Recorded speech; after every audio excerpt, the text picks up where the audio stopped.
Panglima TNI Jenderal Agus Subianto merespon soal pelarangan prajurit TNI berbisnis yang tertuang dalam revisi Undang-Undang TNI. Panglima menyampaikan anggotanya masih ada yang mencari penghasilan lain dengan menjadi pengemudi ojek hingga penjual es. Panglima menilai kerja sampingan anggotanya itu bukan merupakan berbisnis.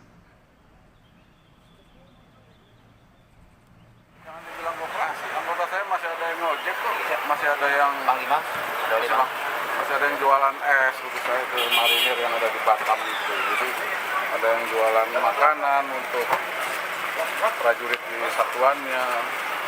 Masa itu sebut bisnis?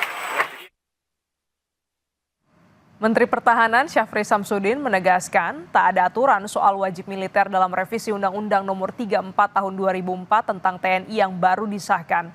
Menhan menjelaskan ketentuan wajib militer hanya diperuntukkan bagi perwira TNI, baik yang menjalani pendidikan akademi militer, prajurit karir maupun komponen cadangan.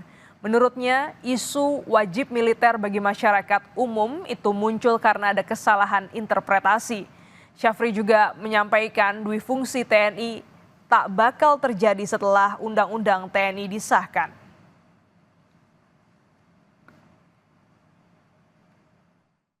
Itu bagaimana sebenarnya? Interpretasi itu kadang-kadang tidak proporsional. Saya luruskan nggak ada lagi wajib militer.